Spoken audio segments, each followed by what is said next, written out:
बंदी छोड़ सतगुरु रामपाल जी परमेश्वर जी की जय हो।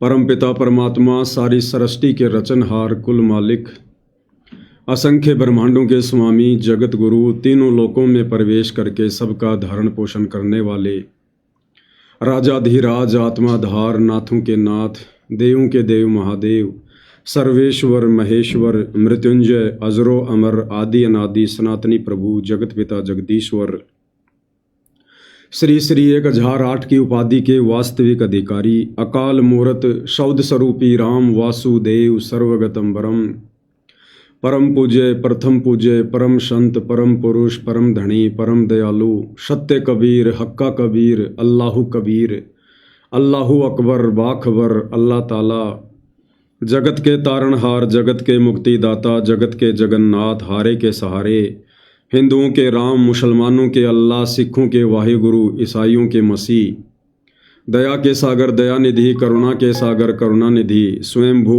परिभू संकट मोचन कष्ट हरण मंगल करण दुख भंजन अविगत कबीर निर्विकार निर्विषम परमात्मा अलय अलेख सतगुरु आदि अनादि सतगुरु असली मर्यादा पुरुषोत्तम असली राम असली कृष्ण असली घनश्याम असली मुरारी राजाओं के राजा महाराजाओं के महाराजा शहंशाहों के शहंशाह सम्राटों के सम्राट भगवानों के भगवान अल्लाहों के अल्लाह प्रभुओं के प्रभु मसीहाओं के मसीह सच्चे वाहिगुरु बाबाओं के बाबा पीरों के पीर सेठों के सेठ जगत सेठ सावल सा सेठ सर्वगुण संपन्न अनंत कोटि कलाओं के स्वामी अनंत कोटि ब्रह्मांडों के नायक योगियों में महायोगी ध्यानियों में महाध्यानी सिद्धों में परम सिद्ध ज्ञानियों में तत्व ज्ञानी ब्रह्म ज्ञानी महाज्ञानी परम ज्ञानी सर्वश्रेष्ठ ज्ञानी विज्ञानी युवा कबीर समर्थ कबीर असमवात अमित ओजा सच्चे रहनुमा करीम अल्लाह शुभान अल्लाह दुनिया के अंतिम पैगंबर 8 सितंबर 1951 से गांव धनाना जिला सोनीपत हरियाणा भारतवर्ष की पावन भूमि पे प्रकट रियल कल की भगवान श्री नारायण साकार हरि श्री बाबा साहेब नूर अनंत परमात्मा सच्चे दरवेश सच्चे बाखबर संत श्रोमणी सतगुरु रामपाल जी परमेश्वर जी के चरण कमल में साध संगति से जुड़े हुए देश विदेश से आप और हम सभी सत्सेवक भाई बहनों का अनंत कोटि दंडवत प्रणाम। सत्साई भाई और बहनों, बहुत बड़ी दया बहुत बड़ी मेहर पूज्य गुरुदेव भगवान की परमेश्वर रामपाल जी की, जिनके शुभ आशीर्वाद से विशेष आशीर्वाद से आप और हम सभी साध संगति से जुड़े हुए सत्सेवक भाई बहन अपनी आत्मा के कल्याण हेतु पूज्य गुरुदेव भगवान के अमर तत्व ज्ञान को आधार बनाकर हर प्रकार से मर्यादाओं में रहकर संघर्ष करते हुए निरंतर अपनी आत्मा के कल्याण हेतु इस सतभक्ति मार्ग पर आगे की ओर बढ़ रहे हैं। भाई और बहनों, पूज्य गुरुदेव भगवान के विशेष आशीर्वाद से आप और हमें साध संगति प्राप्त है। पूज्य गुरुदेव भगवान की शत महिमा करने का मौका मिला है, क्योंकि गुरुदेव ने हमें अपने यथार्थ 13वें कबीर पंथ यथार्थ मिशन यथार्थ मोक्ष मार्ग साध संगति से जोड़ दिया है। ये आप और हमारा परम सौभाग्य है, और इस परम सौभाग्य के लिए हम पूज्य गुरुदेव भगवान का जितना अधिक दंडवत धन्यवाद करें उतना ही कम है। साथ ही भाई और बहनों, दास ने कुछ समय पहले जो फेसबुक का एक अलग से पेज बनाया था 90 डिग्री नाम करके, अब सतगुरु रामपाल जी भगवान की प्रेरणा से दास ने उसका नाम चेंज कर दिया है। अब उसका नाम रख दिया है पवन दास इज लाइव स्पिरिचुअल पेज, जिसके ऊपर अभी हम लाइव आ रहे हैं। तो भाई और बहनों, वर्तमान में पूज्य गुरुदेव भगवान अपने मिशन के तहत इसार जेल में बैठकर जो विशेष संदेश अपनी विशेष आत्माओं को दृढ़ता देने के लिए भेज रहे हैं, उन विशेष संदेशों के ऊपर निष्कर्ष निकालने की प्रक्रिया उन्हीं के आशीर्वाद से लगातार जारी है। आज विशेष संदेश नंबर 32 का भाग नंबर 2 है, और ये जो विशेष संदेश है जिसके ऊपर वीडियो बन रहे हैं, विशेषकर विशेष संदेश नंबर 32, ये इसार जेल से आया हुआ संदेश नहीं है। ये विशेष संदेश सतलोक आश्रम वालों ने जींद सत्संग 1997 का एक पार्ट जो है वो चला रखा है, क्योंकि इसमें परमात्मा ने भक्तों को दान की महत्वता के विषय में बताया है। ताकि भक्तों को दान करने की प्रेरणा हो। वर्तमान में इस सत्संग का फायदा काल प्रेरणा से सतगुरु रामपाल जी का कलयुगी परिवार उठा रहा है, ताकि संगत उन्हें ज़्यादा से ज़्यादा दान करे, ज़्यादा से ज़्यादा पाठ करवाए, ज्योति करवाए। तो भाई और बहनों, आप और हमने तो पूज्य गुरुदेव भगवान का चाहे कोई भी सत्संग हो, नया हो या पुराना हो, वैसे तो परम संत के जो सत्संग होते हैं वो नए पुराने नहीं होते हैं, क्योंकि परमात्मा कोई समय के अनुसार बात नहीं बोलते हैं। परमात्मा जो भी बोलते हैं यथार्थता बोलते हैं, जो हर देश काल और परिस्थिति में लागू होती है। इसलिए गुरु का सत्संग कभी भी नया या पुराना नहीं होता है। तो आप और हमने तो उन सत्संगों में पूज्य गुरुदेव भगवान ने जो संकेत छुपा रखे हैं, जो बात वे आज खुलकर सार्वजनिक करवाना चाहते हैं, आप और हमने तो उन बातों से मतलब है, गुरुदेव भगवान के उन संकेतों से मतलब है।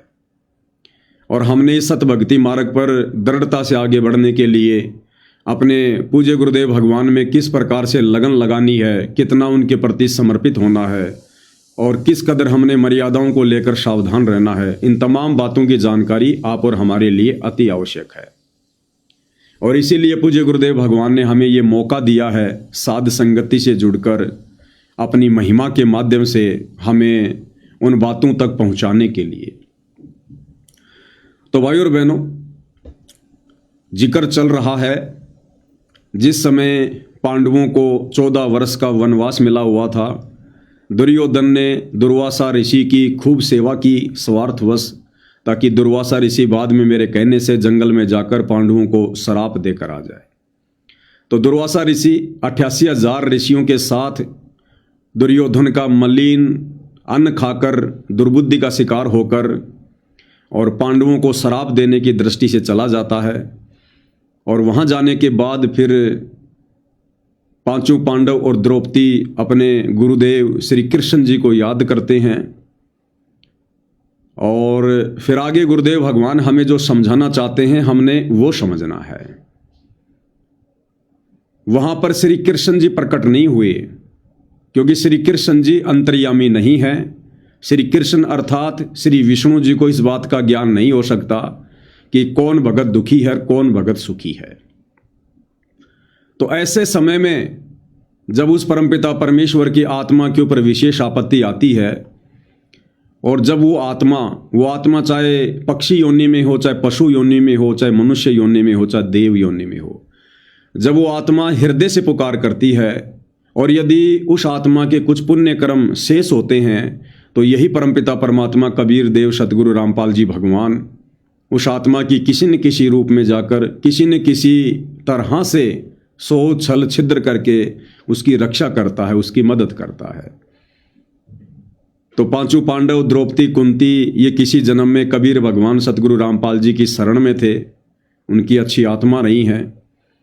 तो जब इन्होंने श्री कृष्ण जी को याद किया, तो आत्मा का वास्तविक साथी कबीर भगवान सतगुरु रामपाल जी वहाँ पर श्री कृष्ण जी का रूप बनाकर प्रकट हो जाते हैं। आगे की कथा हम गुरुदेव भगवान के मुख कमल से सुनेंगे, और उसके बाद हम समझने का प्रयास करेंगे कि किस प्रकार से परमेश्वर अपनी आत्माओं की मदद करता है।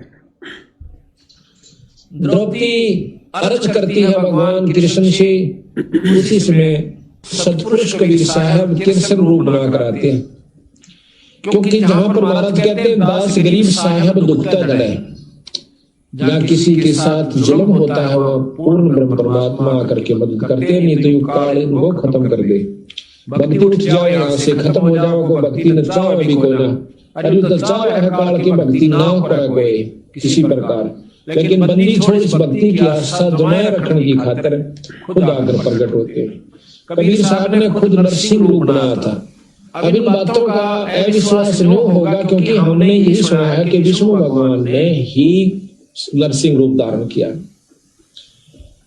क्या कह रहे हैं पूज्य गुरुदेव भगवान कि जब किसी आत्मा के ऊपर विशेष आपत्ति आती है तो कबीर भगवान ही आकर उसकी मदद करता है। जैसे त्रेता युग में भगत प्रहलाद के ऊपर आपत्ति आई तो परमात्मा कबीर जी ने नरसिंह रूप धारण किया और भगत प्रहलाद की मदद की, उसकी रक्षा की, और महिमा हो गई विष्णु जी की। इसी प्रकार भाई और बहनों, ये परमात्मा ही आता है, ये ब्रह्मा विष्णु महेश अन्य देवी देवता जिनकी हम आध्यात्मिक ज्ञानहीनता के चलते भक्ति कर रहे थे, इनको पूज रहे थे और सोच रहे थे कि ये हमारी मदद कर रहे हैं।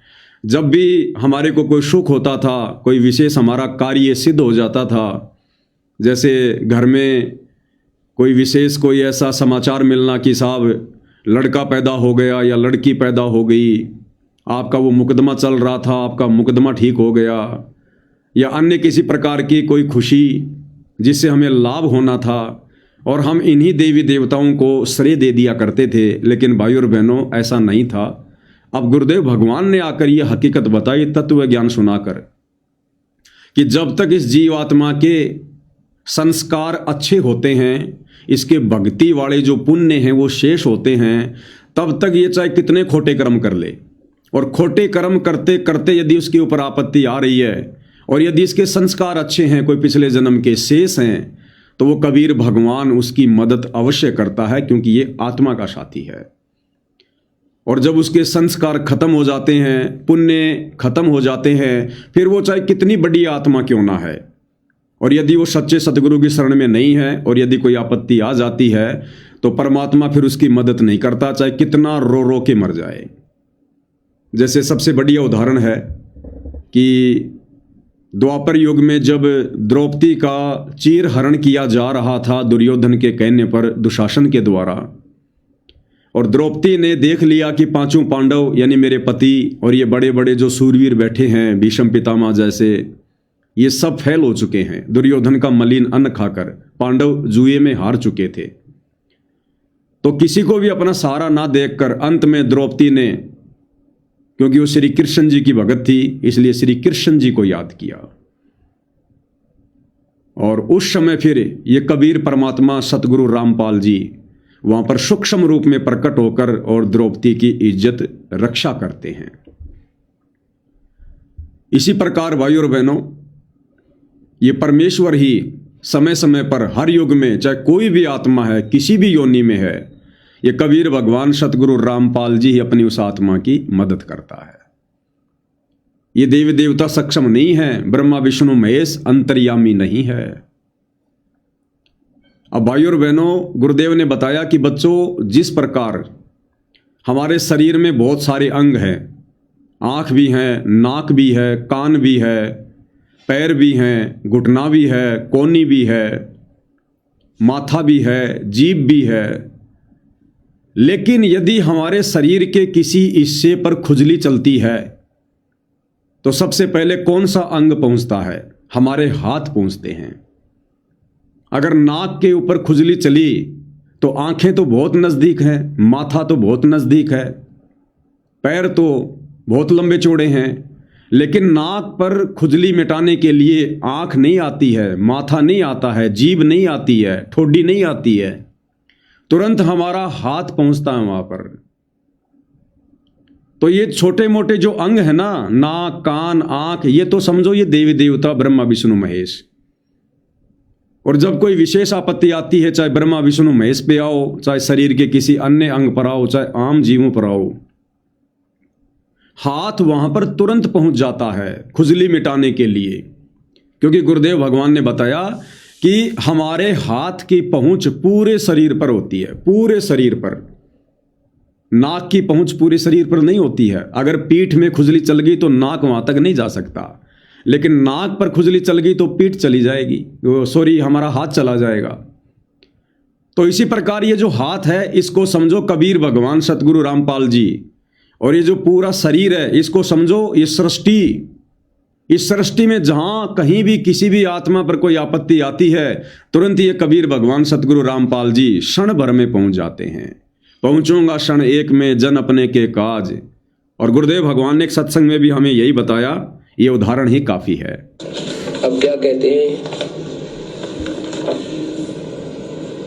चारों युग में हम फेरे, चारों युग में मैं फेरूं, नहीं आऊं नहीं जाऊं, गरीब दास गुरु भेद से लखो हमारी ठाव। चारों युग में मैं आता हूं। वैसे तो जैसे हमारे शरीर में कहीं भी, चाहे पंजे में, पैर के पंजे में कोई कांटा लग जावे, एकदम हाथ पहुंच जाता है फ्रिक्शन ऑफ सेकंड में। ऐसे ही परमात्मा कबीर साहब की इतने समर्थ हैं, ये सभी असंख्य ब्रह्मांड उनकी ऐसे रीचेबल हैं, उनकी रेंज में ऐसे आते हैं जैसे हमारे हाथों की रेंज में हमारा सारा शरीर आ जाता है। कबीर साहब यहाँ पर जब आते हैं अपना तेज पुंज का एक और कोट बना देते हैं मनुष्य जैसा। वैसे तो मनुष्य जैसे शरीर में वहां रहते हैं अपने वास्तविक रूप में, लेकिन वहां इनका तेज बहुत ज्यादा है। उस तेज को छुपा कर अपनी सिद्धि शक्ति तय, शब्द शक्ति तय और एक और कोट मनुष्य जैसा ही तेज पुंज का शरीर बना देते हैं। वो नाड़ी नोड़ी के जोग जुगाड़ का नहीं होता। तो क्या कहा पूज्य गुरुदेव भगवान ने कि जिस प्रकार हमारे हाथ की रेंज यानी पहुंच पूरे शरीर पर है, जहां भी कोई खुजली होती है तुरंत हमारे हाथ पहुंच जाते हैं, ठीक इसी प्रकार इस पूरी सृष्टि पर, सारे ब्रह्मांडों पर कबीर भगवान सतगुरु रामपाल जी की पहुंच है। एक क्षण में यह परमात्मा अपनी आत्मा की पुकार सुनकर पहुंच जाता है। आगे क्या कह रहे हैं गुरुदेव भगवान? अब हम आपको इसको बहुत लंबा चौड़ा उदाहरण देकर बताएंगे। कई ऐसा होता है कि हमारे गुरुदेव तलवंडी भाई में रहते थे, वहां पर एक उग्रवादियों के समय में रास्ते में एक लाला जी तलवंडी का उग्रवादियों ने पकड़ लिया। उसकी मोटरसाइकिल भी उसमें कुछ उगाही करके आया था, शाम के दिन 56 हुआ था। ये जो कथा पूज्य गुरुदेव भगवान सुना रहे हैं, ये उनके मुंह बोले गुरुदेव आदरणीय राम देवानंद जी के समय की है। आदरणीय राम देवानंद जी का एक भगत था, जो लाला जी था, सेठ था तलवंडी भाई में, पंजाब में। और एक बार उसको उग्रवादियों ने पकड़ लिया, क्योंकि उस समय पंजाब में उग्रवाद बहुत ज़्यादा था, आतंकवाद बहुत ज़्यादा था। तो उस भगत को कुछ उग्रवादियों ने पकड़ लिया, और उस समय उग्रवादियों के द्वारा किसी को पकड़ने का मतलब था कि उसकी मृत्यु होनी है। और किस प्रकार से उस भगत की मदद हुई और किसने मदद की, भाई और बहनों, अब ये 1997 वाले सत्संग हमें समझ में आएंगे। अब सर्दियों के थोड़ी सर्दियों के दिन थे, तो रास्ते में पकड़ लिया उनको, मोटरसाइकिल वहीं डाल दी, उसको जीप में बिठा ले गए, जा कहीं खो में बांध दिया। उन्होंने शराब पी रखी थी दोनों उग्रवादियों ने, तो उसको बांध करके वो निश्चिंत हो गए कि अब इसको फिर देखेंगे, इसको खत्म करेंगे, सुबह इससे पूछेंगे कहां पैसा रखा है इसने। एक तो दारू पी का वहीं लौट गया एक साइड में, एक चला गया कहीं दूसरे स्थान पर किसी कोठे में सौण की खातिर। तब उस लाला जी ने उस भक्त ने अर्ज करी, हे परमात्मा, हे गुरुदेव, आज मेरी जान बचाओ मालिक। कहते हैं बहुत तड़प हुई, उसी समय हमारे गुरुदेव वहां पर प्रकट हो जाते हैं। अब ये बात सुन के फिर आपको समझ में आ जाएगी आपका किसने नरसिंह रूप बनाया था। क्या कह रहे हैं गुरुदेव भगवान? अब ये बात समझने की है, फिर आपके समझ में आ जाएगी कि वो नरसिंह रूप किसने बनाया था। कहते हैं वहां पर हमारे गुरु जी प्रकट हो गए। कौन? आदरणीय राम देवानंद जी। अब भाई और बहनों, असल में कौन प्रकट होता है? अभी अभी गुरुदेव ने बताया, पूरी सृष्टि पर कबीर भगवान की ही पहुंच है, उन्हीं की रीच है। जब भी उनकी आत्मा पर आपत्ति आती है, परमात्मा क्षण भर में पहुंच जाते हैं। अब त्रेता युग में पहुंचे कौन? कबीर भगवान सतगुरु रामपाल जी नरसिंह रूप धारण करके। और महिमा किसकी हो गई? विष्णु जी की। अब हम तो विष्णु समझ रहे हैं, ब्रह्मा विष्णु महेश वाले विष्णु को। असल में विष्णु कौन है? पहुंचा तो विष्णु ही था, लेकिन असल में विष्णु कौन है? तीनों लोकों में प्रवेश करके जो सबका धारण पोषण करता है, वो असल में विष्णु है, कबीर भगवान सतगुरु रामपाल जी। अग्ने तनूर असी विष्णवे तवा सोमस्य तनूर असी, कबीर अंगारी असी बंभारी असी, सवर ज्योति रित धामा असी। तो असल में विष्णु कबीर भगवान सतगुरु रामपाल जी, ये परमात्मा पहुंचते हैं। असल में भगवान यही हैं। असल में कबीर परमात्मा यही हैं सतगुरु रामपाल जी परमेश्वर। और दादा गुरुजी के रूप में, दादा गुरुजी के रूप में उस समय उस लाला जी की मदद करने के लिए, आतंकवादियों से छुड़वाने के लिए स्वयं सतगुरु रामपाल जी परमेश्वर जी प्रकट हुए थे दादा गुरु के रूप में। क्योंकि उस भगत की आस्था अपने गुरुजी में थी, वो भगत दादा गुरु का भगत था। तो परमात्मा ने उस समय किसी को पूर्ण मोक्ष मार्ग तो दिखाना नहीं था, वो समय नहीं था, वो 12वां पंथ था। तो उस भगत की जहां भी आस्था थी, जिसमें भी आस्था थी, उसने अपने गुरुजी को पुकारा। तो सतगुरु रामपाल जी परमात्मा अपने मुंह बोले गुरुदेव का रूप बनाकर उसी उम्र में, उसी अवस्था में और उस भगत के पास में प्रकट हो जाते हैं। और परमेश्वर वहां से उस भगत को छुड़वा कर लेकर आते हैं।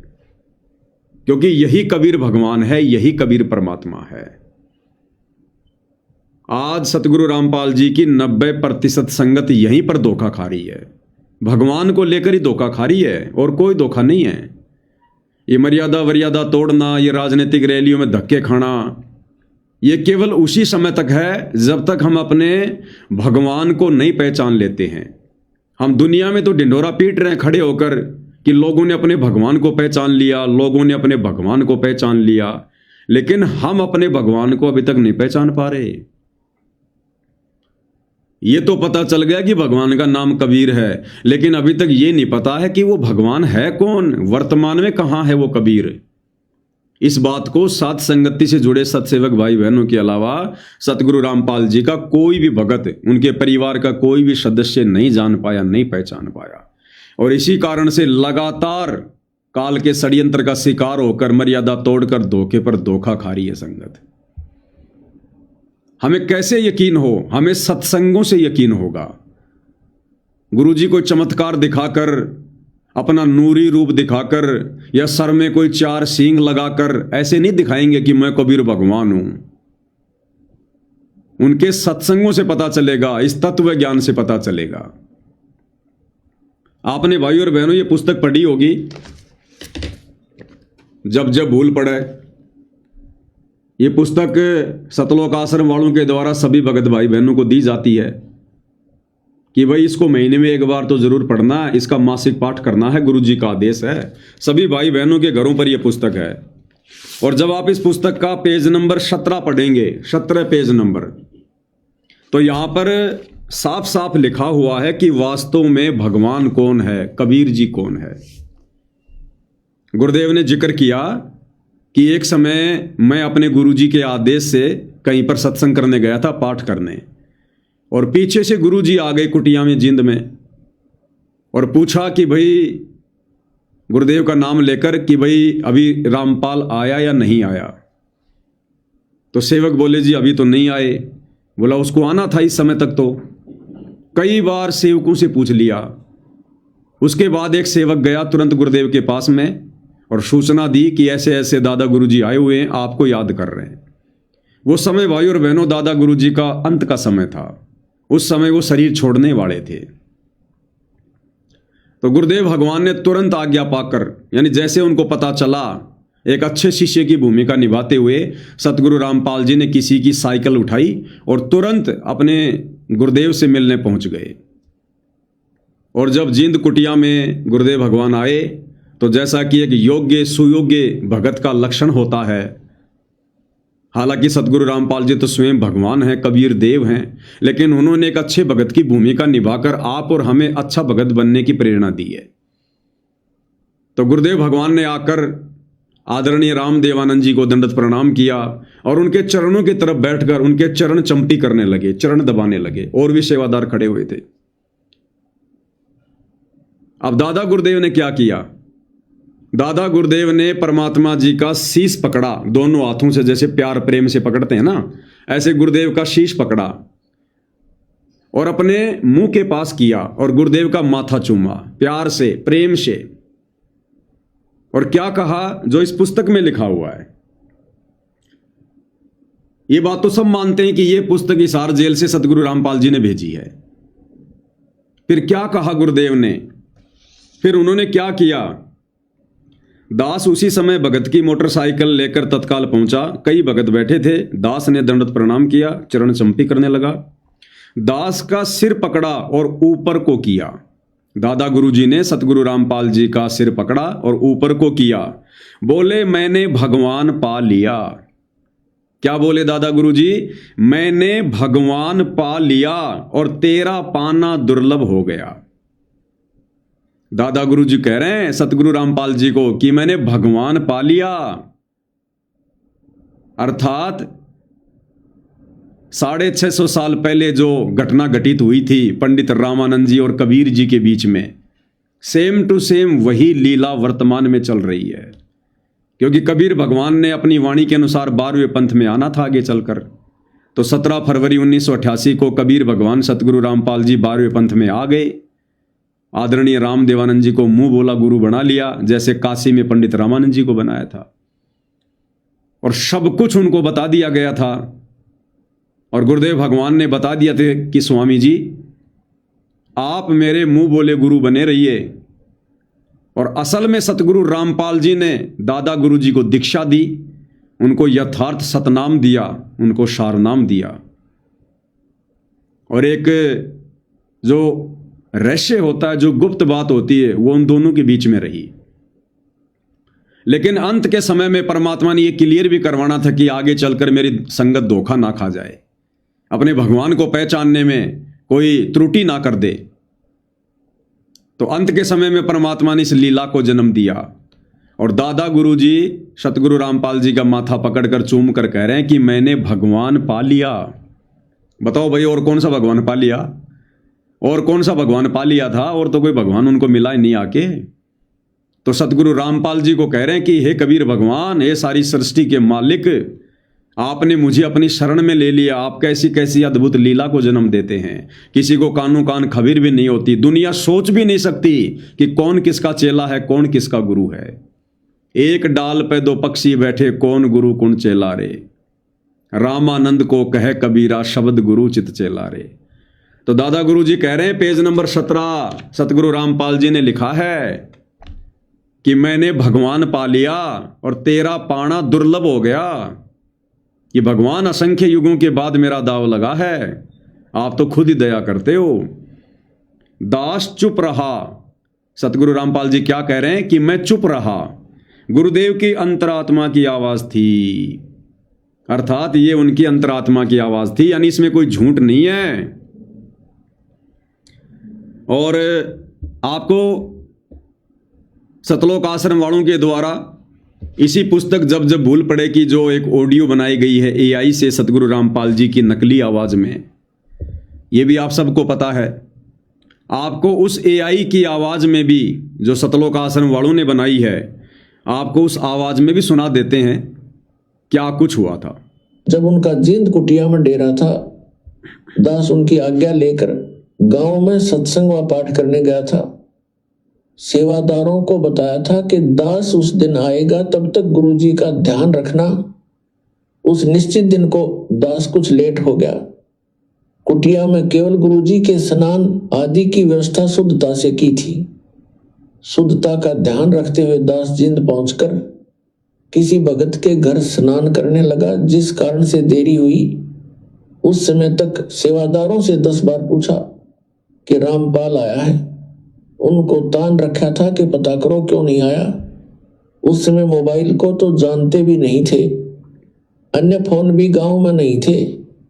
जब भक्तों को पता चला तो एक भक्त आया और बोला, स्वामी जी ने 10 बार पूछ लिया कि कहाँ है, आज आने की कह गया था, क्या कारण हुआ। दास उसी समय भगत की मोटरसाइकिल लेकर तत्काल पहुंचा। कई भगत बैठे थे। दास ने दंडवत किया और चरण चंपी करने लगा। दास का सिर पकड़ा और ऊपर को किया। बोले, मैंने भगवान पा लिया, तेरा पाना दुर्लभ हो गया। दास चुप रहा। गुरुदेव की अंतरात्मा की आवाज थी। दास का सिर पकड़ा और ऊपर को किया। बोले, मैंने भगवान पा लिया, तेरा पाना दुर्लभ हो गया। दास चुप रहा। गुरुदेव की अंतरात्मा की आवाज थी। दास का सिर पकड़ा और ऊपर को किया। बोले, मैंने भगवान पा लिया, तेरा पाना दुर्लभ हो गया। दास चुप रहा। गुरुदेव की अंतरात्मा की आवाज थी। अगले दिन तलवंडी बाई वाले आश्रम में चले गए, वहां से सतलोक गमन किया। कबीर हरि के रूठते गुरु की शरण में जाए, कह कबीर गुरु रूठ गए तो हरि ना होत सहाय। अब भाई और बहनों, ये घटना है 25 जनवरी 1997 की, क्योंकि गुरुदेव कह रहे हैं कि अगले दिन फिर गुरुदेव ने शरीर त्याग दिया। तो हम सबको पता है कि हमारे दादा गुरुदेव ने 26 जनवरी 1997 को अपना शरीर छोड़ा था। तो ये जो घटना थी, जो दादा गुरुजी सतगुरु रामपाल जी को कह रहे हैं कि मैंने भगवान पा लिया और तेरा पाना दुर्लभ हो गया, ये घटना 25 जनवरी 1997 की है। अब विचार करना भाई और बहनों, इन सतलोक आश्रम वालों की झूठ आपको बहुत अच्छे से पकड़ में आएगी।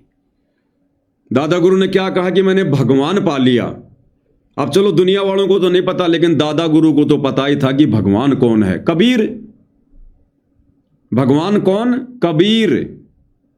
और 25 जनवरी 1997 को दादा गुरु जी कह रहे हैं कि मैंने भगवान पा लिया और तेरा पाना दुर्लभ हो गया। किसको कह रहे हैं? संत रामपाल जी को।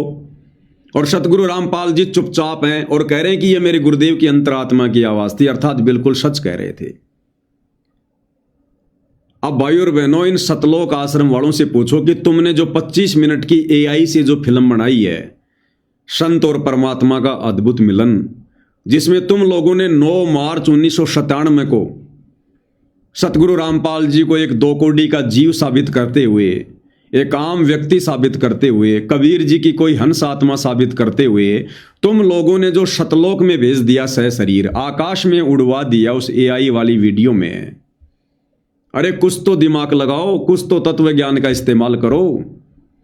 भाई और बहनों, जानबूझकर सतगुरु रामपाल जी भगवान ने इन घटनाओं को जन्म दिया ताकि इस तत्व ज्ञान की टेक रह जाए। नहीं तो इन आश्रम वालों ने तो काल प्रेरणा से गुरु को मानुष साबित करवाने में किसी प्रकार की कोई कमी नहीं छोड़ी।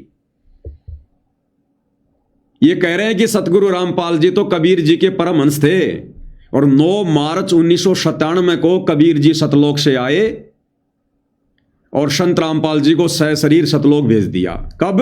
9 मार्च 1997 को। और ये दादा गुरु जी वाली घटना कब की है? 9 मार्च 1997 से 2.5 महीने पहले की, जिस समय तक इन सतलोक आश्रम वालों का कबीर भगवान सतलोक से नहीं आया था दिन के 10 बजे, और ना उस समय तक सतगुरु रामपाल जी को सतलोक भेजा गया था। 9 मार्च 1997। और दादा गुरु वाली घटना कब की है? 9 मार्च 1997 से 2.5 महीने पहले की, 25 जनवरी 1997 की। और दादा गुरु जी क्या कह रहे हैं कि मैंने भगवान पा लिया और तेरा पाना दुर्लभ हो गया। तो असल में भगवान कौन? असल में कबीर कौन है भाई? जब सतगुरु रामपाल जी खुद ही भगवान हैं, खुद ही कबीर हैं, दादा गुरु जी इस बात का पुख्ता प्रमाण देकर चले गए, तो फिर भगवान ने सह शरीर सतलोक जाने की क्या जरूरत थी? फिर और कौन सा भगवान सतलोक से आएगा इनके अलावा ज्ञान देने के लिए? तो यहां भी सतलोक आश्रम वालों का ये जो झूठा ज्ञान है, ये बिल्कुल फेल हो जाता है, निरस्त हो जाता है इनका। अर्थात ये 25 मिनट की फिल्म जो इन्होंने बनाई है, ये काल प्रेरणा से गुरु को मानुष साबित करवाने के लिए ही बनवाई है। ये फिल्म आप जी ने देखी होगी। इस प्रकार कबीर परमात्मा संत रामपाल जी महाराज जी को सह शरीर सतलोक भेज देते हैं। इस प्रकार कबीर परमात्मा संत रामपाल जी महाराज जी को सह शरीर सतलोक भेज देते हैं और स्वयं सर्व सृष्टि रचनहार कबीर परमात्मा संत रामपाल जी महाराज जी के रूप में संपूर्ण संसार का उद्धार करने के उद्देश्य से इस पवित्र मिशन पर निकल पड़ते हैं। तो बताओ भाई और बहनों, जब दादा गुरु जी कह रहे हैं 25 जनवरी 1997 को कि मैंने भगवान पा लिया और तेरा पाना दुर्लभ हो गया, भगवान है कबीर। दादा गुरु को तो पता ही था कि भगवान कौन है, कबीर। वो तो किसी और को भगवान नहीं कहेंगे। बताओ, जब सतगुरु रामपाल जी खुद ही कबीर भगवान हैं, तो फिर और सतलोक से 9 मार्च 1997 को कौन सा कबीर भगवान आएगा जो संत रामपाल जी का रूप बना के फिर ज्ञान प्रचार करेगा? तो एक बहुत बड़ी साजिश, एक बहुत बड़ा षड्यंत्र यहां पर सतलोक आश्रम वालों के माध्यम से इस काल बली ने संगत के साथ में किया, ताकि गुरु को कोई परमात्मा के रूप में स्वीकार ना कर ले। आज हर सतलोक आश्रम से जुड़े भाई बहनों के दिलो दिमाग में यही बात है कि हमारे गुरुजी नहीं है धरती पर, हमारे गुरुजी के रूप में कबीर जी लीला कर रहे हैं। ये होता गुरु को मानुष मानना। बहुत भयंकर षड्यंत्र इस काल बलि का भाई और बहनों। ये तो गुरुदेव भगवान की असीम रजा है आप और हमारे ऊपर, जो परमेश्वर ने थोड़ी बहुत सद्बुद्धि देकर सत्प्रेरणा देकर ये खुलासे करवा दिए। नहीं भाई और बहनों, कोई भी संत रामपाल जी को परमात्मा मानकर भक्ति नहीं करता और वो का वो काम हो जाता जो 650 साल पहले हुआ था, गुरु को मानुष मानने वाला। और जब तक हम गुरु को मानुष मानेंगे हम लाख जन्म भी परमात्मा प्राप्ति नहीं कर सकते, हम सतलोक गमन नहीं कर सकते। आगे क्या कह रहे हैं पूज्य गुरुदेव भगवान। उसी समय उन्होंने देखा कि महाराज जी खड़े हैं और उसके सारे जो बंधन बांध रखे थे, उसको जोड़ रखा था, वो अपा खुल गए एकदम। देखा है कि महाराज जी खड़े हैं और बहुत वृद्ध दिखा है। जो बोले गुरुदेव आप क्यों कर आए यहाँ पर? हे महाराज, ये बंदी छोड़े। स्वामी जी आप किस तरह है महाराज? कहने लगे आ मेरे साथ, चल तुम्हारे घर। महाराज मैं तो ये भी नहीं मालूम घर किधर है, या तो रास्ते का बिना मेरा जावा किस साइड में, अब मेरे पीछे आ जा। पीछे पीछे गारा में का, पानी में का, ईखों में का निकल कर और तलवंडी मंडी में आकर उनके घर के बारे ने आगे छोड़ कर कहने लगे अपने घर में जा। कौन? गुरुदेव कह रहे हैं कि जो दादा गुरु जी थे आदरणीय रामदेवानंद जी, वो वहां पर प्रकट हो जाते हैं और लाला जी को जो रस्सियों से बांध रखा था उग्रवादियों ने रस्सियों से खोला और उसको लेकर इक्खों में कीचड़ में उस लाला जी को तो अपने घर का भी नहीं पता था कि वो मुझे उग्रवादी कहाँ ले गए। और कह रहे हैं कि दादा गुरु जी 125 साल की उम्र उस समय, और उसको वहां से निकाल कर और उसके घर के दरवाजे के आगे छोड़कर चले जाते हैं। रात के समय उनके घर वालों ने सब रिश्तेदारियों में टेलीफोन कर कर पूछ लिया कि वो कहाँ है। किसी ने नहीं बताया कि हमारे यहाँ कोई नहीं आया, वो तो नहीं आया। उसने समझ लिया कि वो खत्म हो चुका है, अब नहीं जिएगा, क्योंकि शाम के समय कोई भी बाहर रह गया उसको मृत मान लिया जाता था। ऐसा खतरनाक समय चल रहा था पंजाब में। तो उसने आके कुआड़ खुड़खुड़ाया। अब कुआड़ कौन खोले? वहां से 5 बजे मंडी में सारी में ताला लग जाया करता था, सब अपने अंदर घुस जाया करते थे। आवाज दी, घर वालों ने देखा कि आवाज तो आवाज अपने उसकी। फिर ऊपर का देखा उन्होंने कि कहीं इनके साथ उग्रवादी तो नहीं है, अभी इनको ले आए हो पकड़ कर, आवाज दो आ रहे हो। वो अकेला खड़ा दिखा। उसी समय भाग्य आए पैड काले में कर 2 कुआड़ खोल दिया, एकदम ऊपर ले जाकर फिर बंद कर लिया। उनसे पूछा कि कहाँ थे?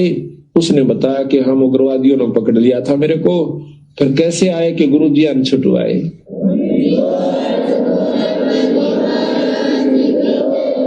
कहते गुरुजी अन छुटवाया। गुरुजी गए थे वहां पर, मैंने खोल के लाइन आज में मार दिया जाता है। तो महाराज जी उन दिनों बीमार चल रहे थे, बड़े महाराज कुटिया में थे तलवंडी। तो कहने लगे वो सारा परिवार सुबह सुबह सतगुरु आपने रक्षा कर दी, ये बंदी छोड़े गुरुदेव, ये स्वामी जी आपकी कृपा से हमारा लड़का बच गया है। महाराज आपको कैसे मालूम हुआ आप वहां पहुंच गए? अब वो ने कह रहा के कह रहे हो तुम, मुझे ध्यान अच्छी तरह बताओ, कहना क्या चाह रहे हो, कौन?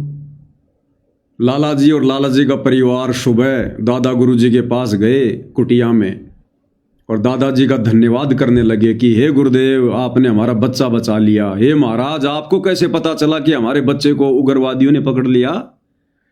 अब दादा गुरु जी क्या कह रहे हैं? कह रहे तुम क्या कह रहे हो भाई, मेरी तो कुछ समझ में नहीं आ रहा, कौन उग्रवादी कौन क्या? बोले महाराज आपको पता नहीं, आप गए थे वहां पर, इसको उग्रवादियों ने पकड़ लिया था और आप इसको कल छुड़वा के लाए थे हमारे घर के आगे छोड़कर, फिर आप जी आश्रम में आए हो। तो दादा गुरु जी बोले रे मैं कित जाऊं था भाई, अरे मेरी चलने फिरने की हालत वैसे नहीं, मैं बीमार पड़ा हुआ, थोड़े बहुत अस्वस्थ थे उस समय कि रे मेरी चलने फिरने की हिम्मत नहीं, इतनी मेरी उम्र हो रही और रात में तो मेरे को दिखाई भी ना दे भाई। दादा गुरु जी बोले, फिर दादा गुरु जी बोले बंदी छोड़ थे, गरीब दास जी थे भाई, कबीर साहब थे, बंदी छोड़ गए थे तेरे को छुड़वाने के लिए। कि कह रहे हो तुम मुझे ध्यान अच्छी तरह बताओ, कहना क्या चाह रहे हो, कौन मर गया कौन बच गया। उन्होंने फिर सारी बताई कि महाराज आपको ज्ञान नहीं, आप वहां गए इस बच्चे को लाए निकाल के। ने बोला भाई बंदी छोड़ थे ये कबीर साहब, गरीबदास जी थे। अरे मेरा पूठा भी ना जाता मैं किस जाऊं था बावड़ो। अब देखिएगा कि वो अपने हंस को बढ़ाई देते हैं और काम उसके बदले में आप कर जाते हैं। वो अपने हंस को बढ़ाई देते हैं और काम उसके बदले में आप कर जाते हैं। कौन? कबीर भगवान। कौन कबीर भगवान? सतगुरु रामपाल जी। क्योंकि आदरणीय राम देवानंद जी सतगुरु रामपाल जी के हंस थे, उनके भगत थे। केवल दुनिया की नजरों में आदरणीय राम देवानंद जी सतगुरु रामपाल जी के गुरु थे, अन्यथा आध्यात्मिक दृष्टि से आदरणीय राम देवानंद जी सतगुरु रामपाल जी के भगत थे। और उस लाला जी की आस्था अपने गुरु जी में थी, राम देवानंद जी में थी, और उसने पुकार भी अपने गुरु जी का नाम लेकर ही की थी। तो सतगुरु रामपाल जी, ये कबीर भगवान, ये कबीर परमात्मा, ये वहां पर प्रकट हुए। गरीबदास जी प्रकट नहीं हुए, दाढ़ी मूंछ वाला कबीर प्रकट नहीं हुआ। आदरणीय राम देवानंद जी अर्थात अपने भगत का रूप बनाकर, अपने हंस का रूप बनाकर सतगुरु रामपाल जी प्रकट हुए और लाला जी को उग्रवादियों से छुड़वाकर आश्रम में छोड़ा और महिमा दे दी अपने भगत को, अपने संत को, आदरणीय राम देवानंद जी को। क्या कह रहे हैं परमात्मा? कौन थे आदरणीय राम देवानंद जी? सतगुरु रामपाल जी, जिन्हें अपना सतगुरु सतगुरु कहते हैं, परमात्मा परमात्मा कहते हैं। सतगुरु रामपाल जी कह रहे हैं वो कौन थे? कह रहे हैं वो तो परमात्मा के हंस थे, हंस। परमात्मा नहीं थे राम देवानंद जी, वो तो परमात्मा के हंस थे, यानी सतगुरु रामपाल जी के भगत थे, उनके हंस थे। क्योंकि परमात्मा कौन? सतगुरु रामपाल जी। सारे संकेत सत्संगों में ही मिलेंगे, अलग से गुरुदेव किसी को ट्रेनिंग नहीं देंगे, किसी को कोचिंग नहीं देंगे। सुनिए, फिर गुरुदेव ने आदेश दे दिया एक दिन के नाम दिया कर तू, आज से मेरा आशीर्वाद तेरे साथ होगा। अब गुरुदेव भगवान बता रहे हैं, अपने आप को छुपाते हुए, अपने गुरु को महिमा देते हुए, कि फिर एक दिन आगे चलकर दादा जो है गुरु जी ने मुझे आदेश दे दिया नाम दीक्षा देने का, सत्संग करने का। ध्यान से सुनो। फिर गुरुदेव ने आदेश दे दिया एक दिन के नाम दिया कर तू, आज से मेरा आशीर्वाद तेरे साथ होगा। विश्व में तेरे समान संत नहीं होगा। मैं उनके मुंह की तरफ देख रहा था।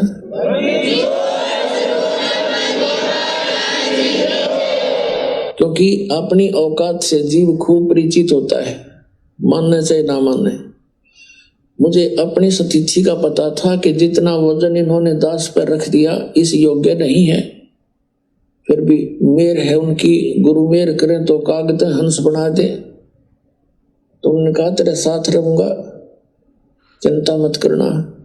और आज से सभी जितने उनके शिष्य थे सबसे कह दिया था कि आज के बाद मैं तुम्हारा गुरु नहीं हूं। आज से दोबारा इससे उपदेश ले लो और इसको गुरु बनाओ, इससे तुम्हारा मोक्ष होगा। अब यह बात भी निवार गल उतरे थी। अब बताओ भाई और बहनों, दादा गुरु जी भगवान कहाँ हुए? सच्चे सतगुरु कहाँ हुए? कबीर भगवान कहाँ हुए? कबीर भगवान जो समर्थ है, सबका मोक्ष करने वाला है, वो ये कैसे बोलेगा कि भाई मेरे से किसी का मोक्ष नहीं होना, आज के बाद इसे अपना गुरु बना लो, इससे तुम्हारा मोक्ष होगा। जबकि मोक्ष तो कबीर भगवान से होता है। तो क्यों कहा दादा गुरु जी ने संत रामपाल जी के लिए? क्योंकि संत रामपाल जी स्वयं कबीर भगवान है। भक्ति मुक्ति के दाता सतगुरु भटकत प्राण फिरंदा, उस साहिब के हुक्म बिना नहीं तरवर पात इलंता।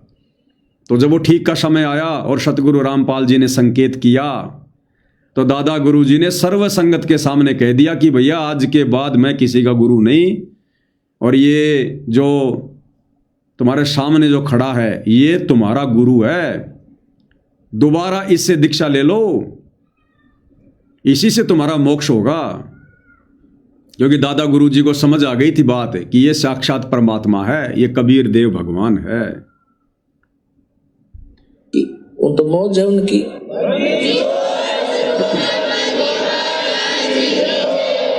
कहने का भाव ये था कि उन्होंने अपना वजन तार दिया। तो परमात्मा के हंस थे वो खास और सुनियोजित तरीके से इस बिचली पीढ़ी तक ये मूल धन लेना था हमने, और वो उनको उनके से द्वारा पार नहीं होने थे, ये पार इस दास के द्वारा होने थे। इसलिए उन्होंने अपना पल्ला झाड़ दिया और अपना वजन कति खत्म कर दिया। मैं तुम्हारा गुरु नहीं हूं, अब ये है वो गुरु जिसकी तुम्हें आवश्यकता है। छुड़ानी के अंदर उन्होंने स्पेशल ब्लॉक सबको सामने कह दिया था। सुना भाई और बहनों, अब आपको विस्तार से बताते हैं, विस्तार से क्या कह रहे हैं गुरुदेव भगवान, ध्यान से सुनो। अब यह बात भी नहीं हमारे गले उतरे थी कि उन तो मौज है उनकी।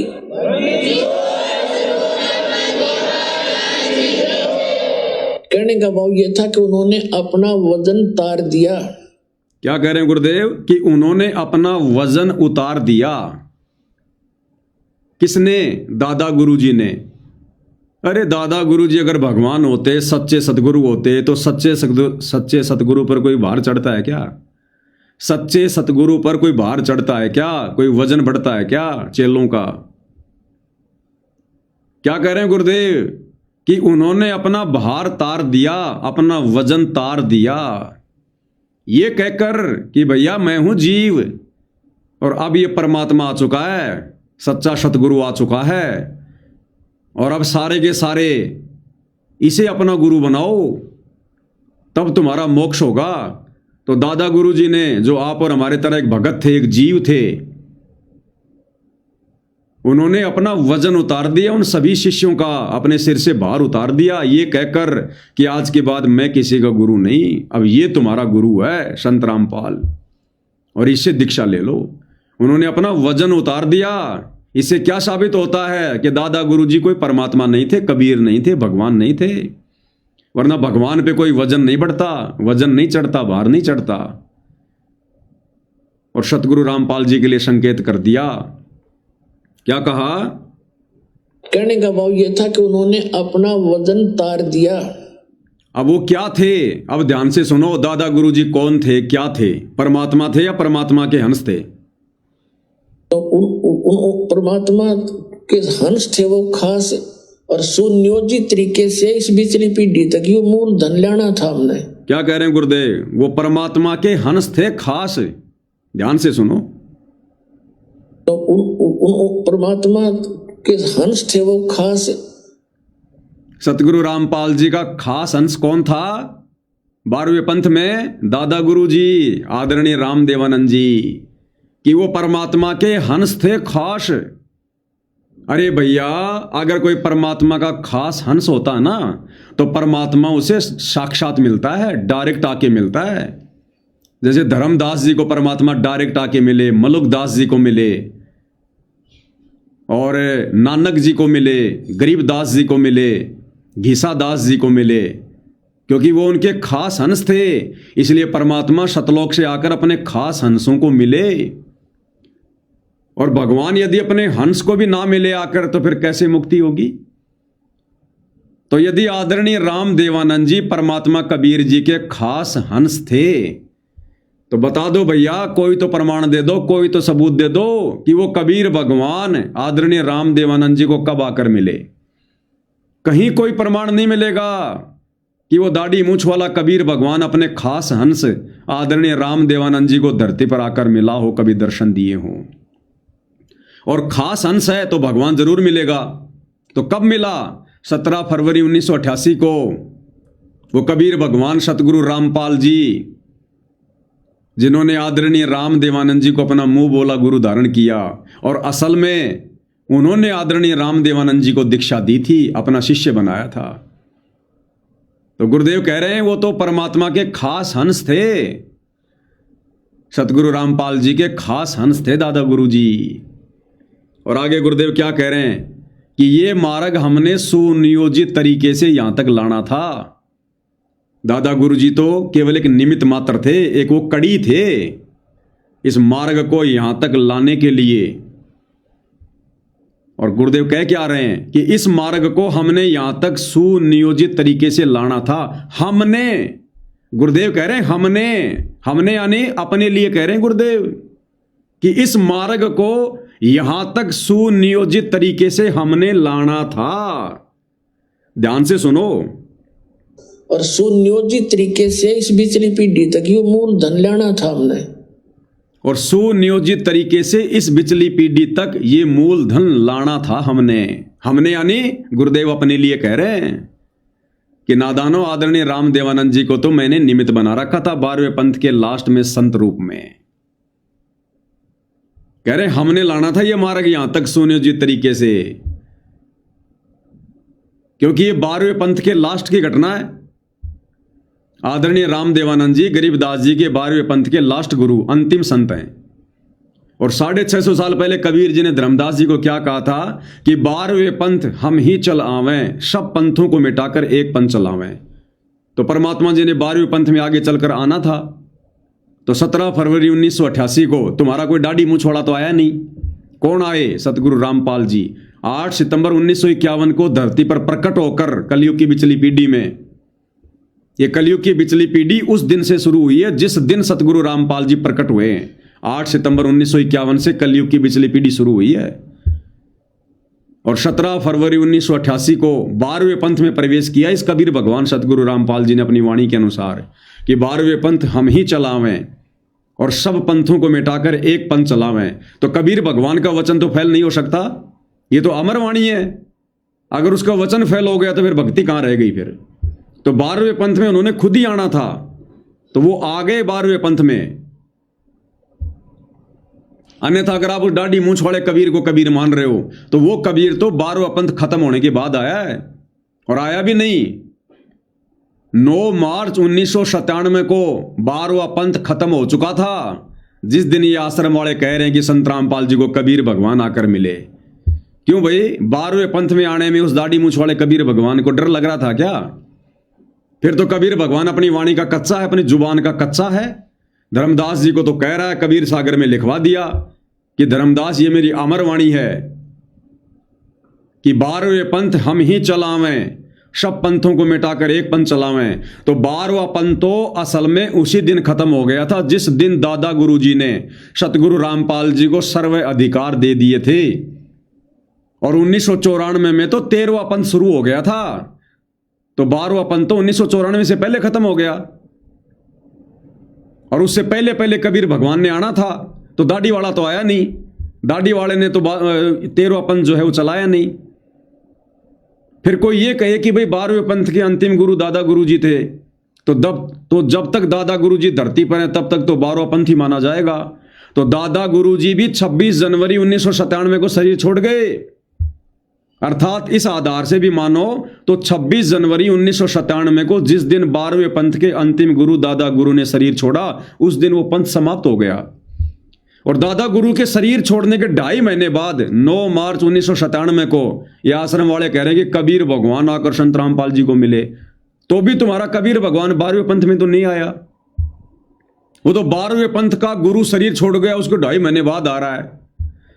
तो भाई और बहनों, ये सारी की सारी लीला, ये सारे के सारे खेल सतगुरु रामपाल जी ने जानबूझ के खेले ताकि काल के षड्यंत्र को फैल किया जा सके, आश्रम वालों की झूठ का पर्दाफाश किया जा सके, और आत्माएं अपने गुरु को परमात्मा मानकर दृढ़ता के साथ भक्ति करें। नहीं तो भाई और बहनों, गुरु को परमात्मा मानना इतना आसान नहीं है।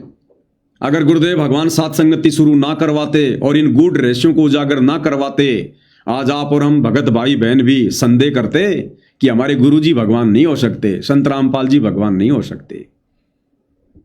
तो अगर वो दाढ़ी मूंछ वाला ही कबीर भगवान है तो भैया 12वां पंथ तो 1994 में खत्म हो गया। 12वें पंथ का गुरु भी 26 जनवरी 1997 को शरीर छोड़ गया, फिर भी तुम्हारा वो कबीर नहीं आया। लेकिन कबीर की वाणी झूठी नहीं हो सकती, कबीर झूठा नहीं हो सकता। साध वचन पलटे नहीं, चाहे पलट जाए ब्रह्मांड। तो भैया 17 फरवरी 1988 को संत रामपाल जी के रूप में उन्होंने 12वें पंथ में प्रवेश किया और अपनी वाणी के अनुसार कि सब पंथों को मिटाकर एक पंथ चलावें 1994 में अपना यथार्थ 13वां पंथ उन्होंने शुरू कर दिया। तो क्या कह रहे हैं गुरुदेव कि उनको यहां तक सुनियोजित तरीके से हमने लाना था। क्या कह रहे हैं मालिक? और सुनियोजित तरीके से इस बिचली पीढ़ी तक ये मूल धन लाना था हमने, और वो उनको उनके से द्वारा पार नहीं होने थे, ये पार इस दास के द्वारा होने थे। क्या कह रहे हैं गुरुदेव कि उनके द्वारा तो कोई पार भी नहीं होना था, आदरणीय राम देवानंद जी के माध्यम से तो किसी का मोक्ष भी नहीं होना था, कोई पार भी नहीं होना था। कह रहे हैं ये पार ही इस दास के माध्यम से होने थे। यानी गुरु जी अपने लिए कह रहे हैं कि जीवों का मोक्ष ही मेरे द्वारा होना था। सुनो ध्यान से। और वो उनको उनके से द्वारा पार नहीं होने थे, ये पार इस दास के द्वारा होने थे। इसलिए उन्होंने अपना पल्ला झाड़ दिया और अपना वजन कति खत्म कर दिया। मैं तुम्हारा गुरु नहीं हूं, अब ये है वो गुरु जिसकी तुम्हें आवश्यकता है। छुड़ानी के अंदर उन्होंने स्पेशल ब्लॉक सबको सामने कह दिया था। तो बताओ भाई और बहनों, कौन हुआ परमात्मा? इतने प्रमाण, इतने सबूत मिल रहे हैं, इस पापी मन को संदेह करने की गुंजाइश नहीं रहनी चाहिए अगर कोई अधिकारी आत्मा है तो। और सुन लो, दादा गुरुजी कौन थे, उनको क्या ज्ञान था, कितना उनको तत्व ज्ञान था। दादा गुरुजी को पूर्ण तत्व ज्ञान भी नहीं था, क्योंकि मूल ज्ञान तो 12वें पंथ में किसी को देना ही नहीं था। अरे दादा गुरुजी को तो गायत्री मंत्र के बारे में भी नहीं पता था कि इससे पहले ओम शब्द लगता है कि नहीं लगता, ये कौन से वेद के कौन से अध्याय में लिखा हुआ, ये भी नहीं पता था दादा गुरुजी को। क्या कह रहे हैं गुरुदेव भगवान कि इस दास से पहले किसी भी ऋषि महात्मा को ये नहीं पता था कि गायत्री मंत्र क्या है। तो इसी प्रकार जो परमात्मा ने अपने वचन बोले हैं, दिए थे इस काल में, आगे बोले हैं, उन वचनों को बिगाड़ करके अपनी चतुरता दिखा के नालायकों ने उस यजुर्वेद अध्याय नंबर 36 मंत्र नंबर 3 को बिगाड़ के गायत्री नाम लिख दिया। और इस दास से पहले किसी को ये नहीं मालूम था ये गायत्री मंत्र है के सांग से घोटा घोटा करते ये ऋषि मैं ऋषि भी। और क्या कह रहे हैं गुरुदेव? नंबर 3 को बिगाड़ के गायत्री नाम लिख दिया। और इस दास से पहले किसी को ये नहीं मालूम था ये गायत्री मंत्र है के सांग से घोटा घोटा करते ये ऋषि मैं ऋषि भी। गुरुदेव कह रहे इस दास से पहले ये गायत्री मंत्र क्या है किसी को नहीं पता था। अब दास से पहले यानी सतगुरु रामपाल जी से पहले तो भैया दादा गुरुजी भी आ जाते हैं। सतगुरु रामपाल जी से पहले तो दादा गुरुजी भी आ जाते हैं। सबको ले लिया गुरुदेव ने लाइन में कि इस दास से पहले ये किसी भी ऋषि महात्मा को नहीं पता था कि ये गायत्री मंत्र क्या है। केवल गोट्या गोट्या करते थे, ओम भूर्भुवस्सुवः तत्सवितुर्वरेण्यं भर्गो देवस्य धीमहि धियो यो न प्रचोदयात्। केवल रट्टा लगाया करते थे। सतगुरु रामपाल जी ने आकर बताया कि भैया इस गायत्री मंत्र से पहले ओम शब्द नहीं है, और ये यजुर्वेद अध्याय 36 का मंत्र नंबर 3 है। दादा गुरुजी को भी इस बात का ज्ञान नहीं था। तो कौन थे दादा गुरुजी? वो थे परमात्मा के अंश, सतगुरु रामपाल जी नहीं है, वो दादा गुरुजी थे, कबीर भगवान सतगुरु रामपाल जी के अंश। और इस दास से पहले किसी को ये नहीं मालूम था ये गायत्री मंत्र है के सांग से घोटा घोटा करते ये ऋषि मैं ऋषि भी। और इस दास से पहले किसी को ये नहीं मालूम था ये गायत्री मंत्र है के सांग से घोटा घोटा करते ये ऋषि मैं ऋषि भी। तो इस गायत्री मंत्र के आगे ओम नाम ला के ओम भूर्भुवस्सुवः इनो जाप करा करते थे नहीं। तो क्लियर कर दिया गुरुदेव भगवान ने। हमने अपने परमात्मा को पहचानने में दिक्कत नहीं होनी चाहिए। भाई एक भगत है, ये बार बार कमेंट्स कर रहा है, अविनाश दास, कि मेरी शंका का समाधान करो। भाई अविनाश दास जी एक दिन पहले भी समझाया था, फिर से हाथ जोड़ के प्रार्थना कर रहे हैं। ये परमात्मा जी के सत्संग चल रहे हैं, मैं कोई रागनी नहीं गा रहा यहाँ पर। पहले ध्यान से सत्संग सुन लो, दूसरों को सुन लेने दो, नहीं फिर मजबूरी में मैंने आपको ब्लॉक करना पड़ेगा आपको बीच में। आप लोग डिस्टर्ब कर रहे हो या फिर आप लोग ये सुन रहे हो? तुम्हें यही समय मिला क्या शंका समाधान करवाने का? जैसे गुरुदेव भगवान के पास में एक भगत गया, बोला गुरुजी सत्संग के समय मंत्र जाप कर सकते हैं? तो गुरुजी ने कहा रे नालायक, तेरे को और समय नहीं मिला? तेरे को सत्संग के दौरान ही सुमरण करने का समय मिलता है क्या? सत्संग के बाद में कितना समय पड़ा, उस समय आराम से जाप कर लिया कर। सत्संग ध्यान से सुनना भी सुमरण करने में आता है, उतना ही फल मिलता है। तो भाई अविनाश दास जी, आप वो बिहार वाले तो हो नहीं सकते, क्योंकि वो तो समझदार आत्मा है। आपको इसी समय मिला क्या? यही समय मिला आपको शंका समाधान करवाने का? और कोई भगत ही नहीं है तुम्हारे संपर्क में? मेरा व्हाट्सएप नंबर है, बाद में डाल दो मैसेज भैया, थोड़ा बहुत कॉमन सेंस का प्रयोग करो भगत जी, ये तो भेड़चाल है। फिर क्या क्या सुन रहे हो फिर आप? आपका ध्यान तो कमेंट्स लिखने में है, आप क्या खाक सुन रहे हो फिर? ये फिर कहते हो मैं सत्सेवक हूं। आगे क्या कह रहे हैं परमात्मा? क्योंकि वो अगर उस गुरु की बेइज्जती हो से तब बंदी छोड़ की बेइज्जती हो से। क्या कह रहे हैं गुरुदेव? दादा गुरु जी का रूप बनाकर कबीर भगवान सतगुरु रामपाल जी ने उस लाला जी की उग्रवादियों से रक्षा की, और कह रहे हैं यदि उसके हंस की बेइज्जती होती है तो बंदी छोड़ की बेइज्जती होती है। क्योंकि भगत ने पुकारा अपने गुरु को, और यदि गुरु जाकर भगत की मदद नहीं करता है तो कल को गुरु की बेइज्जती होती है। तो कहते हैं अगर उसके हंस की बेइज्जती होती है, यानी कबीर भगवान के यदि भगत की हंस की बेइज्जती होती है तो समझो कबीर भगवान की बेइज्जती है। तो अपने गुरु की महिमा बनाए रखने के लिए सतगुरु रामपाल जी ने उनका रूप बनाकर और उनके भगत की उस समय रक्षा की। क्योंकि वो अगर उस गुरु की बेइज्जती हो से तब बंदी छोड़ की बेइज्जती हो से। भक्ति से उठ जाएगा इंसानों का ये मन, तो इसलिए बंदी छोड़ा करके। अब हम ये भी नहीं कह सकते कि हमारे गुरुजी ना छुड़ाया, क्योंकि प्रत्यक्ष गुरुजी, और ये भी नहीं कह सकते कि सतपुरुष ने नहीं छुड़ाया। अब जो उसके बदले में आकर रक्षा करते हैं तो उसमें कोई अंतर नहीं है। अंतर है भी नहीं और मानना भी नहीं चाहिए। अंतर है भी नहीं और अंतर मानना भी नहीं चाहिए। तो आज जो भगत भाई बहन ये कहते हैं कि सतगुरु रामपाल जी तो कबीर जी के परमहंस हैं, कबीर जी के अवतार हैं, तो इस आधार से भी विचार कर लो भाई और बहनों। अगर कबीर भगवान भी किसी को अगर भेजता है, वैसे तो भेजता नहीं, क्लियर हो चुका है, परमात्मा खुद ही आते हैं, वे समर्थ हैं, उन्होंने किसी के सहारे की आवश्यकता नहीं पड़ती है। फिर भी जैसे तुम लोगों की बुद्धि काम कर रही है वर्तमान में गुरु को मानुष मानने वाली, तो इस आधार से भी परमात्मा कह रहे हैं कि परमात्मा के द्वारा भेजे गए हंस में और परमात्मा में कोई अंतर नहीं होता और अंतर मानना भी नहीं चाहिए। तो इस आधार से सतलोक आश्रम वालों ने यदि वो अपने गुरु जी को कबीर जी का हंस भी मानते हैं तो सतगुरु रामपाल जी में और कबीर जी में किसी प्रकार का कोई अंतर उन्होंने नहीं मानना चाहिए, और अपने गुरु को ही परमेश्वर मानकर, कबीर भगवान मानकर उनकी पूजा करनी चाहिए। और जून के महीने में जिस कागज की नकली बेजुबान मुर्दा कबीर के समझे जाने वाली दाढ़ी मूछ वाली फोटो को भगवान मानकर जो ये उसका प्रकट दिवस मनाते हैं वो बंद कर देना चाहिए इस आधार से भी। क्योंकि क्या कह रहे हैं परमात्मा? जिस पर साहिब राजी ताही को तू बंद। जिस पर साहिब राजी ताही को तू बंद। ध्यान से सुनो भाई और बहनों।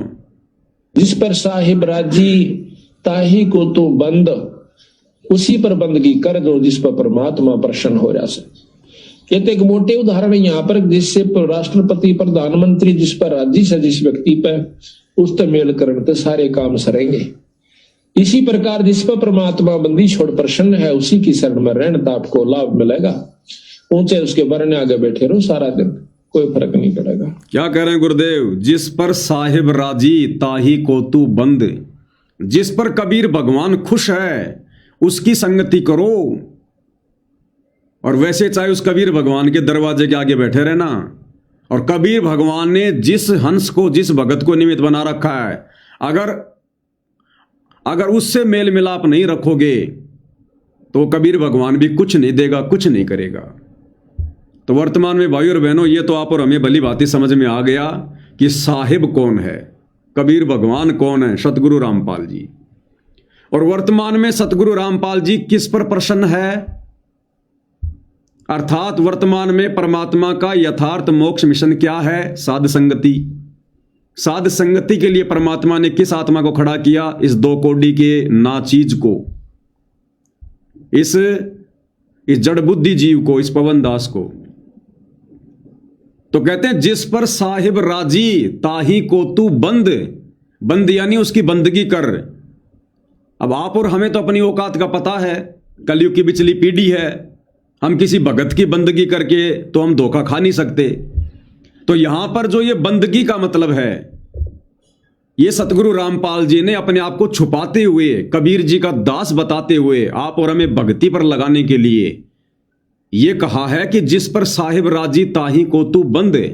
तो उन्होंने ये साबित किया कि मेरे ऊपर कबीर भगवान राजी हैं और मेरे से जो दीक्षा लेगा उसी का बेड़ा पार होगा। यूं चाहे तुम कबीर भगवान के दरवाजे पे जाके बैठ जाना, उसकी फोटो को चूमते रहना, कोई लाभ नहीं है।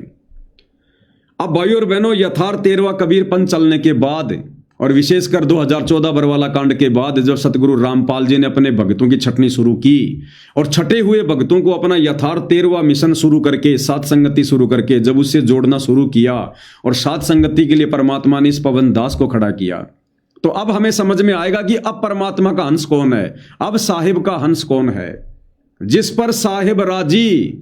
क्योंकि बरवाला कांड के माध्यम से परमात्मा ने देख लिया उनके परिवार ने क्या किया, बड़े बड़े भक्तों ने क्या किया, तो परमात्मा उन पर तो राजी नहीं है, उन पर तो प्रसन्न नहीं है। उन्होंने तो खुद परमात्मा को जेल में बैठने के लिए मजबूर किया और बरवाला कांड में उन्होंने क्या क्या मनमानियां करते हुए गुल खिलाए। और वर्तमान में इसार जेल में बैठकर वो अंतर्यामी क्या देख नहीं रहा कि मेरे इसार जेल में आने के बाद और वर्तमान 2026 तक उनका परिवार क्या क्या गुल खिला रहा है, किस कदर भक्तों की मर्यादा तोड़वा रहा है, राजनीति में धक्के खिला रहा है। तो उन पर परमात्मा राजी नहीं है, ना अपने बेटे पर, ना बेटी पर, ना भाई पर, ना बंधुओं पर, ना रिश्तेदारों पर, ना कोऑर्डिनेटरों पर। अगर परमात्मा उन पर राजी होता तो ये बरवाला कांड ही नहीं होता, साध संगति की परमात्मा ने शुरुआत ही नहीं करनी होती। तो परमेश्वर ने छटनी करनी थी कच्चे पक्के हंसों की, भक्तों की।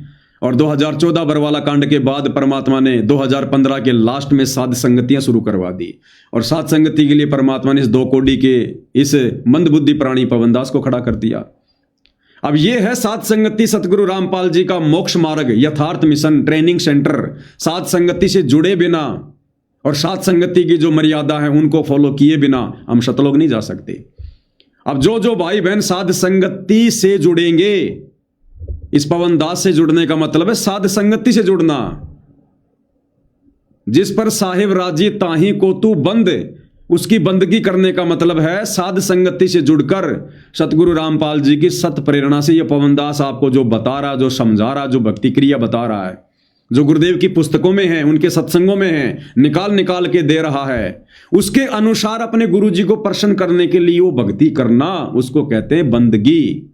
इस पवन दास के विषय में मेरी बंदगी करने का मतलब ये नहीं कि हाथ जोड़ लो, दंडवत कर लो, नहीं, नरक में जाओगे। सोच भी मत लेना शोपन में भी।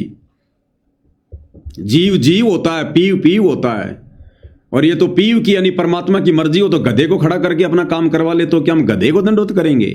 650 साल पहले भगवान ने भैंसे राम से वेद मंत्र बुलवा दिए, तो क्या भैंसे राम को दंडवत करें? उसको भगवान मान ले, उसकी फोटो लगा ले अपने घर पे।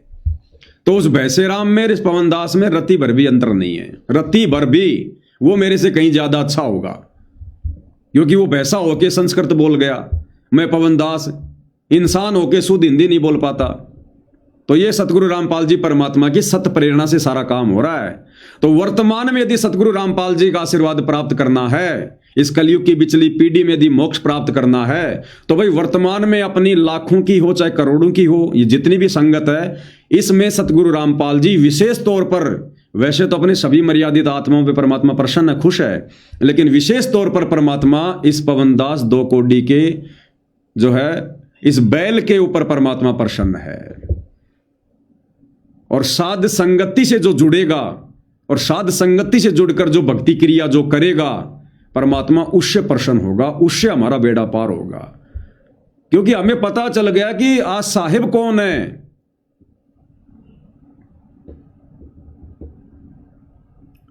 लकी देखना रे सत साहिब,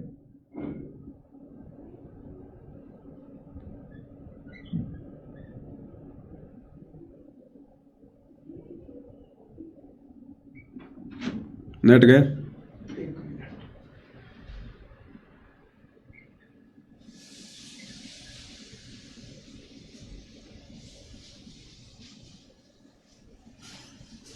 देखना आ गया आ गया आ गया, लेकिन उसमें तो नहीं आ रहा। उसमें क्यों नहीं दिखा रहा? नीचे क्या प्रॉब्लम है? ध्यान रखा। बीच में थोड़ा इंटरनेट चला गया भाई और बहनों, क्योंकि काल भी तो पीछे रहता है ना। ये भी तो फुल जोर लगाता कि कोई विशेष जो खास बात है वो बात भक्तों तक ना पहुंच जाए। तो विशेष बात चल रही थी कि आज हमें साहिब का पता चल गया कि साहिब कौन है। साहिब सतगुरु रामपाल जी हैं और वर्तमान में सतगुरु रामपाल जी जिस भगत के ऊपर विशेष तौर पर प्रसन्न है, उस भगत की संगति करने से, अपनी आंखें खोलकर, कान खोलकर, बुद्धि विवेक का इस्तेमाल करके जो उस भगत की संगति करेगा उससे परमात्मा प्रसन्न होगा।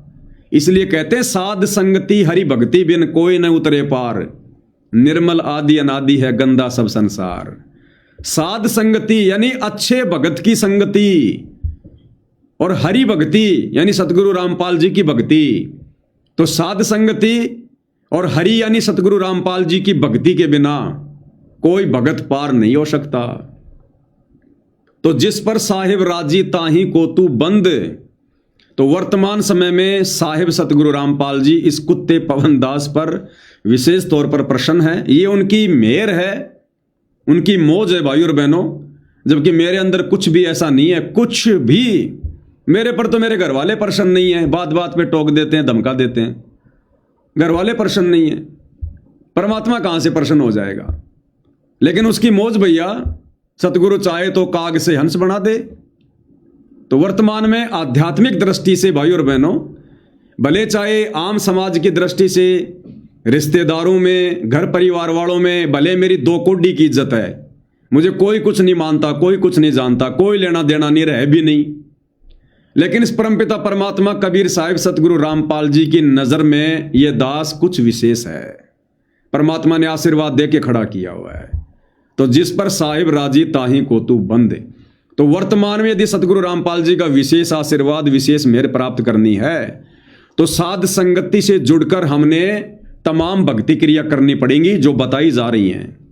गुरु को प्रसन्न करने के लिए भोग लगाना, आरती उतारना, चरणामर धो धो के पीना, एकमात्र गुरु जी का दंडवत, गुरु जी का जयकारा, सतगुरु की महिमा करना, मर्यादाओं के लिए संघर्ष करना, दृढ़ रहना। यह सतलोक आश्रमों में आपको देखने को भी नहीं मिलेगा। वहां तो बहुत पुराने पुराने भगत हैं, बड़े बड़े भगत हैं। वहां तो गुरु जी के साथ में रहा करते थे, गुरु जी के रिश्तेदार, बेटा बेटी, भाई बंधु। लेकिन उन पर भाई और बहनों आज वो रजा, वो विशेष मेहर नहीं है जो इस दो कोडी के जीव पवन दास के ऊपर है। और इसमें दास कोई मान बढ़ाई वाली बात नहीं है और ना मैं ला सकता, क्योंकि मुझे तो पता है भाई, मान बढ़ाई से हैं दूर, आजिज के हरि सदा हजूर। मान बढ़ाई रखने वाले जीव को तो परमात्मा ऐसी ठोकर मारता है, दिखाई भी नहीं देगा कहां जाकर गिरा है।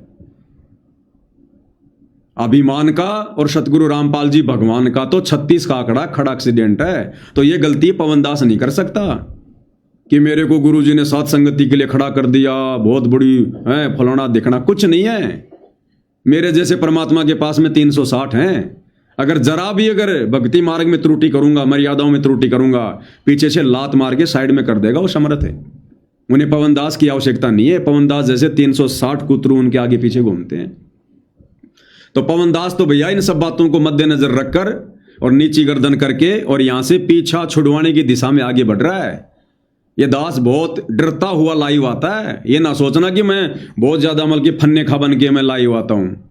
ये दास बहुत डरता हुआ लाइव आता है। लाइव आने से पहले गुरुदेव को दंडवत करके मालिक से विशेष तौर पर प्रार्थना करता हूं कि हे गुरुदेव भगवान, ये परमात्मा, ये दास तो केवल एक यंत्र है। आपने केवल आपने एक जो है वो निमित्त बना रखा है। आपने केवल एक खिलौना सा वो कर रखा है।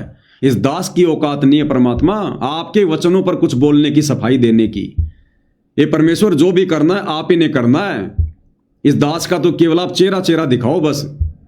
बाकी परमेश्वर मेरी औकात नहीं कि मैं एक शब्द भी अपनी जीविया से निकाल दूं, और ना जीव की औकात है चाहे कोई प्रधानमंत्री क्यों ना हो। तो दास तो भैया डरता डरता इस कुर्सी पर बैठता है, परमात्मा जी से हाथ जोड़ जोड़ के दंडवत करके, और तब कहीं जाकर भाई और बहनों परमात्मा लाइव सफल करवाता है। 3-3 घंटे के लाइव, 4-4 घंटे।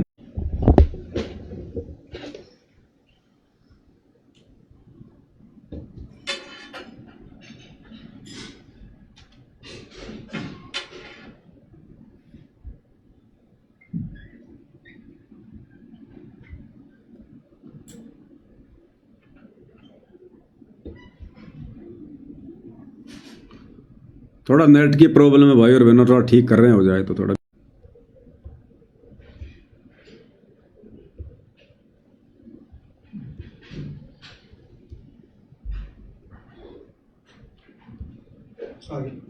आ गया। थोड़ा इंटरनेट की दिक्कत हो जाती है भाई और बहनों बीच बीच में। तो कहने का मतलब भाई और बहनों, इस दास की कोई औकात नहीं है, कोई हैसियत नहीं है। ये दास तो जब लाइव आता है उससे पहले गुरुदेव भगवान को दंडवत प्रणाम करके, कान पकड़ के बार बार माफी मांग के, परमात्मा से ये अर्ज करके कि हे पूज्य गुरुदेव भगवान, इस दास की कोई औकात नहीं, कोई हैसियत नहीं, मैं 2 कोटि का तुच्छ प्राणी जीव परमात्मा, ये श्वास भी आपने उधार दे रखी है गुरुदेव भगवान, मेरी तो उम्र भी शेष नहीं थी। ये परमात्मा आपने यदि खड़ा किया है तो सारा काम आप ही करोगे।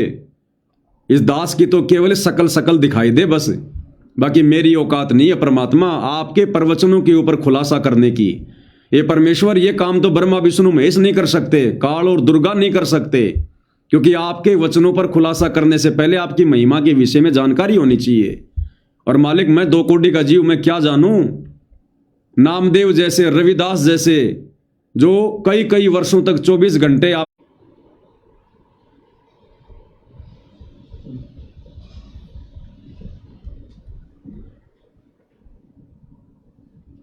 थोड़ी देर देखने दे, बीच में बंद हो जाएगा नहीं कर।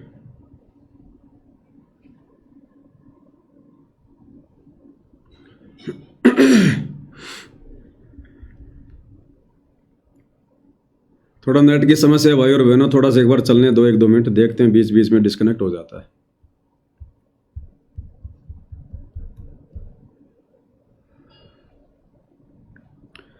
राजकुमार निषाद, पवन भाई मैं मलेशिया से हूँ, मेरे मोबाइल नंबर व्हाट्सएप पर फ़ोन कीजिए।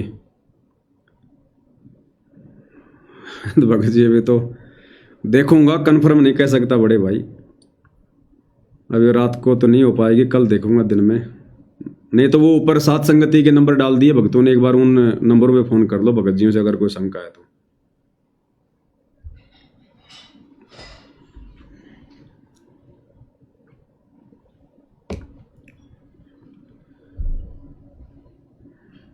वो सेट कर दे।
लाइन वाइन ऐसे रहेंगे क्या, लाल वाली?